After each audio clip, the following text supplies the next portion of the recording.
done all the sort of legwork so you don't have to, because there are a bunch, and I mean a bunch, of significant decisions that have been handed down. My script sheet for the show is 10 pages long. It is absurd. I want to talk about what you guys want to talk about. If we need to hang up on one of the decisions versus another and kind of chew on it for a minute, let's do that, because this is your show. I'm here. I really appreciate you guys participating when I'm here. I like an interactive show. I've always enjoyed the conversation. The call-in line, Super Talk text line, 615-737-9986. Again, that's 615-737-9986. I appreciate you engaging. I can see it. It may take me a minute to respond. Also over on Twitter, at D Cameron Smith. You can hit me up over there. We can definitely engage. And I'm trying to get traction for this hashtag TN Politics. This is a great way for the stuff we talk about on all the shows on 99.7 to kind of keep the conversation organized. It's an easy way over on Twitter. Just hashtag TN Politics. You've got ideas. You've got thoughts. Let's get to it.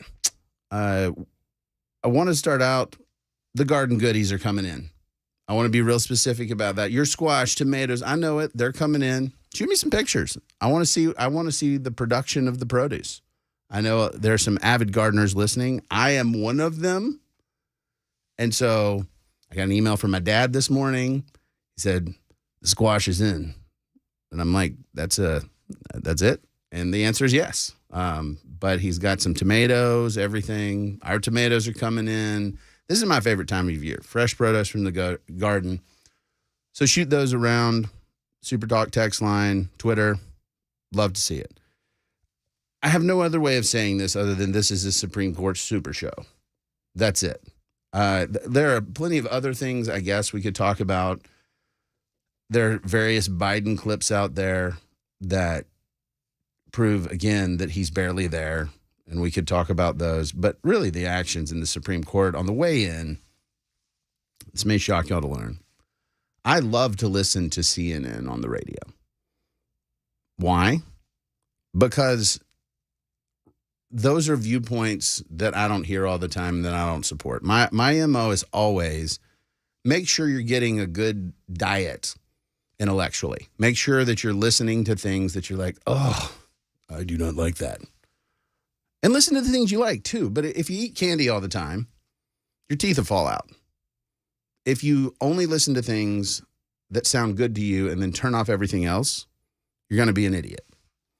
And I mean that sincerely. And I use that word specifically, an idiot, because you will not have the growth that comes from friction, the growth that comes from people challenging your beliefs.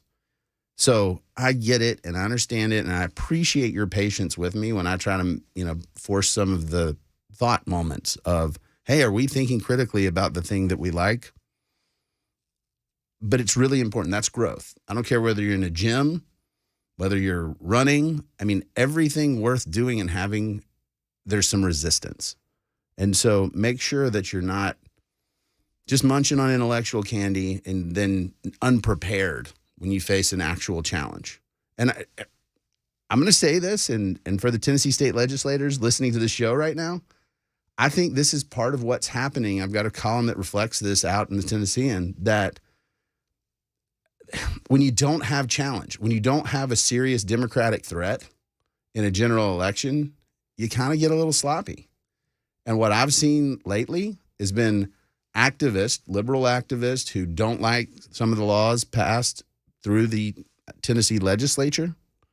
They've challenged those, and they've gotten those laws held up or struck down. And I think it's really, really important that even when you have majority control, even when you're in the catbird seat from being able to do what you want, that you engage the resistance and say, hey, here's the other side of this. Here's why they're saying I'm wrong. And it makes for better legislation. It makes for better regulation that can withstand judicial scrutiny. And that's a big deal, because the text of legislation and what we do, when the courts review it, Then you figure out whether it was just feelings on paper or whether you did your homework. And that, for a lot of these laws and regulations in question, the Supreme Court engaged, some of them didn't do their homework, and it showed. And the Supreme Court called it out and hammered them. Let's start out Moore v. Harper. This is the independent state legislature theory. This came out, I think, a couple days ago. If you haven't heard of the independent state legislator theory, you're probably not alone. But it's one of these things that popped out, and really, it had been around for a while, but it really came up in the context of the 2020 election